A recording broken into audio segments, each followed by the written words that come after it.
Assalamualaikum warahmatullahi wabarakatuh. Salam sejahtera bagi kita semuanya. Izin saya Taruna Utama Erik Adityanasa, STB 4597 Prodi Teknik Pemasyarakatan kelas C. Pada kesempatan kali ini, saya akan membuat video pembelajaran terkait dengan materi kode etik pemasyarakatan. Video akan saya awali dengan perbincangan saya dengan salah satu petugas pemasyarakatan Lapas kelas 2B Jombang. Kemudian video akan saya lanjutkan dengan pembahasan mengenai dengan kode etik petugas pemasyarakatan. Video ini saya buat sebagai pemenuhan nilai ujian akhir semester mata kuliah kode etik profesi. Bisa diperkenalkan terlebih dahulu terkait dengan nama dan jabatan yang diemban oleh Mas saat ini. Iya, terima kasih Mas. Perkenalkan, nama saya Aditya Fatur Rosihin. Saya adalah petugas pemasyarakatan di Lapas kelas 2B Jombang dengan pangkat pengatur muda golongan 2A. Mas Adit sendiri udah tahu lah tentang kode etik pemasyarakatan. Mungkin bisa dijelaskan terkait mengenai dengan kode etik pemasyarakatan. Ya, tentang kode etik pemasyarakatan tersendiri, saya mengetahui sebagai petugas pemasyarakatan, kode etik tersebut tercantum dalam Peraturan Menteri Hukum dan HAM tahun 2011 tentang kode etik pegawai pemasyarakatan. Kode etik ini merupakan pedoman sikap, tingkah laku, dan perbuatan bagi petugas pemasyarakatan sendiri dalam menjalankan tugas dan fungsinya selama di UPT-nya masing-masing. Mungkin bisa dijelaskan Mas Adit terkait dengan pelaksanaan kode etik di Lapas Jombang. Apakah berjalan atau bagaimana? Kalau saya sendiri di Kesatuan KPLP di Lapas Jombang, tentunya kode etik tersebut selalu dilaksanakan setiap pegawai sendiri untuk sebelum melaksanakan tugasnya. Sebelum melaksanakan tugas, seluruh pegawai yang ada di staf KPLP juga melakukan briefing setiap pagi sebelum menjalankan tugasnya untuk memberikan briefing dan membahas tugas dan serta tanggung jawab untuk mereka sendiri, serta untuk memastikan bahwa mereka memahami kode etik dan bagaimana menerapkan dalam situasi yang berbeda. Setelah itu, kita untuk menyiapkan diri sebagai petugas pemasyarakatan perlu untuk mempersiapkan diri dengan baik sebelum menjalankan tugas, termasuk dengan memastikan bahwa mereka memiliki pengetahuan dan keterampilan yang diperlukan untuk menjalankan tugas dengan baik. Dan pada saat bertugas, kita juga perlu menjalankan sikap dan perilaku kita untuk memperlakukan semua orang dengan adil dan hormat. Baik, dapat saya simpulkan berarti untuk pelaksanaan kode etik di Lapas Jombang ini berjalan dengan cukup baik ya Mas Adit? Iya Mas, Oke. seperti itu. Mungkin bisa dijelaskan juga terkait dengan apakah Mas Adit pernah melihat gangguan atau ketidakpelaksanaan dari kode etik pemasyarakatan tersebut di Lapas Jombang? Kalau selama saya 2 tahun di Lapas kelas 2B Jombang, alhamdulillahnya tidak ada pelanggaran sama sekali. Dikarenakan pimpinan kami dan juga atasan kami telah memberikan pengertian dan juga pengetahuan tentang kode etik. Jadi setiap petugas, setiap paginya kita sebelum melaksanakan kegiatan atau pekerjaan kita selalu di briefing untuk selalu mengingatkan kode etik yang akan kita laksanakan dalam melaksanakan kegiatan kita. Jadi hal itu membuahkan hasil untuk meminimalisir segala pelanggaran yang terjadi pada pegawai Lapas kelas 2B Jombang. Baik Mas Adit, berarti pelaksanaan dari kode etik pemasyarakatan di Lapas Jombang ini berjalan dengan cukup baik ya? Iya, Mulai dari gitu. Mas Adit belum pernah menemukan adanya pelanggaran dan dari KPLP-nya sendiri juga dari regu KPLP-nya melaksanakan kode etik ini dengan cukup baik terkait dengan pengawasan. Iya, seperti itu Mas. Siap. Untuk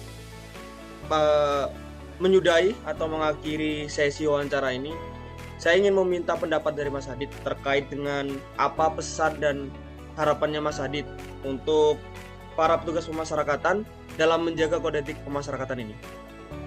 Iya, pesan dan harapan saya sebagai petugas pemasyarakatan agar Kementerian Hukum dan HAM tentunya dan pada khususnya untuk pemasyarakatan agar lebih baik lagi, pesan saya marilah kita bersama-sama menjaga kode etik dan profesionalisme dalam menjalankan tugas dan fungsi kita sebagai petugas pemasyarakatan. Ingatlah bahwa kita adalah representasi dan institusi pemasyarakatan di mata masyarakat. Untuk harapan saya tentunya, saya berharap semua petugas pemasyarakatan dapat memahami dan menerapkan kode etik dengan baik. Saya berharap juga institusi pemasyarakatan dapat menjadi institusi yang dipercaya dan dihormati oleh masyarakat ke depannya. Baik, terima kasih banyak Mas Adit untuk waktu dan pertukaran ilmu yang telah diberikan. Baiklah, itu tadi merupakan perbincangan saya dengan salah satu petugas pemasyarakatan Lapas kelas 2 di Jombang. Kemudian akan saya lanjutkan dengan penjelasan singkat terkait dengan kode etik pemasyarakatan. Jadi, kode etik pemasyarakatan merupakan pedoman sikap, tingkah laku, atau perbuatan pegawai pemasyarakatan yang tertuang dalam Peraturan Menteri Hukum dan HAM Republik Indonesia nomor MH-KP.05.02 tahun 2011 tentang kode etik pemasyarakatan. Dalam pasal 1 ayat 1 dijelaskan bahwa kode etik pemasyarakatan yang selanjutnya disebut dengan kode etik merupakan pedoman sikap, tingkah laku, atau perbuatan pegawai pemasyarakatan dalam pergaulan kehidupan sehari-hari guna melaksanakan tugas dan fungsi pelayanan, pembinaan, dan pembimbingan terhadap warga binaan pemasyarakatan serta pengelolaan benda sitaan dan barang rampasan negara. Jadi singkatnya, kode etik pemasyarakatan ini dibuat dengan tujuan untuk memastikan bahwa semua tindakan yang dilakukan oleh petugas pemasyarakatan sesuai dengan norma hukum, norma moral, dan keprofesionalan. Kemudian akan saya jelaskan secara lebih spesifik terkait dengan kode etik pemasyarakatan ini. Jadi setiap pegawai pemasyarakatan dalam melaksanakan tugas kedinasan maupun kehidupan sehari-hari wajib bersikap dan berpedoman pada etika dasar dalam pertama berorganisasi, kedua melakukan pelayanan terhadap masyarakat, ketiga melakukan pelayanan, pembinaan, dan pembimbingan terhadap warga binaan pemasyarakatan, kemudian melakukan pengelolaan terhadap benda sitaan dan barang rampasan negara, melakukan hubungan dengan aparat hukum lainnya, dan berkehidupan dengan masyarakat yang sebagaimana diatur dalam peraturan menteri ini. Pertama akan saya jelaskan terkait dengan etika dalam berorganisasi. Jadi petugas pemasyarakatan harus mampu menjalin hubungan kerja yang harmonis dengan semua rekan kerja, baik bawahan maupun atasan. Kemudian sikap profesional dan tanggung jawab menjadi landasan utama dalam melaksanakan setiap tugas. Ketaatan terhadap aturan organisasi adalah sebuah keharusan dan sehingga setiap pegawai diharapkan mampu menjalankan tugas dengan penuh dedikasi dan komitmen. Kemudian penjelasan terkait dengan etika dalam melakukan pelayanan terhadap masyarakat adalah ketika berinteraksi dengan masyarakat, petugas pemasyarakatan harus selalu mengutamakan kepentingan masyarakat di atas kepentingan pribadi dan golongan. Mereka dituntut untuk bersikap terbuka terhadap setiap bentuk partisipasi, dukungan, dan pengawasan dari masyarakat. Interaksi yang tegas, adil, dan sopan sangat penting untuk membangun kepercayaan dan menjaga hubungan yang harmonis dengan masyarakat. Kemudian, etika dalam melakukan pelayanan, pembinaan, dan pembimbingan terhadap warga binaan pemasyarakatan. Pelayanan, pembinaan, dan pembimbingan terhadap warga binaan pemasyarakatan harus dilaksanakan dengan menghormati harkat dan martabat mereka. Petugas pemasyarakatan dituntut untuk mengayomi warga binaan pemasyarakatan dengan sikap yang tanggap dalam bertindak, tangguh dalam bekerja, dan tanggon dalam kepribadian. Kebijaksanaan dalam bersikap sangat penting untuk menciptakan lingkungan pemasyarakatan yang kondusif bagi proses rehabilitasi dan reintegrasi sosial sesuai dengan tujuan utama pemasyarakatan.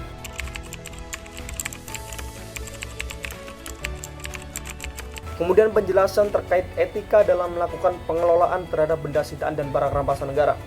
Jadi petugas pemasyarakatan harus teliti dan cermat dalam menilai dan menjaga setiap barang.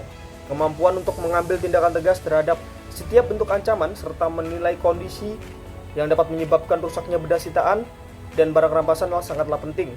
Petugas harus mampu menguasai keahlian dalam melaksanakan tugas, menjaga kewaspadaan dan kehati-hatian, serta tidak tergoda untuk melakukan hal-hal yang bertentangan dengan norma moral maupun hukum.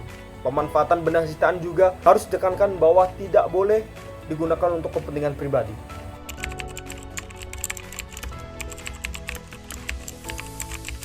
Dalam etika melakukan hubungan dengan aparat penegak hukum lainnya, petugas pemasyarakatan harus menghormati dan menghargai kesetaraan profesi. Menjaga kehormatan dan kewibawaan profesi adalah kunci untuk membangun sebuah kerjasama yang efektif dan saling mendukung antara berbagai lembaga penegak hukum. Dalam kehidupan bermasyarakat juga, petugas pemasarakatan wajib menjaga integritas pribadi dan profesional. Mereka dilarang menjadi anggota atau pengurus partai politik atau organisasi yang terlarang. Kemudian dilarang menjadi penagih hutang, perantara perkara, atau terlibat dalam kegiatan yang mencemarkan nama baik seperti perjudian maupun prostitusi. Petugas juga harus menghindari perselingkuhan, perzinahan, dan memiliki istri atau suami lebih dari satu tanpa seizin atasan. Selain itu, mereka tidak boleh mewakili kepentingan yang mempengaruhi tugas dan fungsi pemasyarakatan, serta harus menghindari tempat-tempat yang dapat menurunkan harkat dan martabat mereka sendiri. Mungkin cukup sekian video pembelajaran yang saya buat. Kurang lebihnya, saya mohon maaf. Wabillahi taufiq wal hidayah. Wassalamualaikum warahmatullahi wabarakatuh.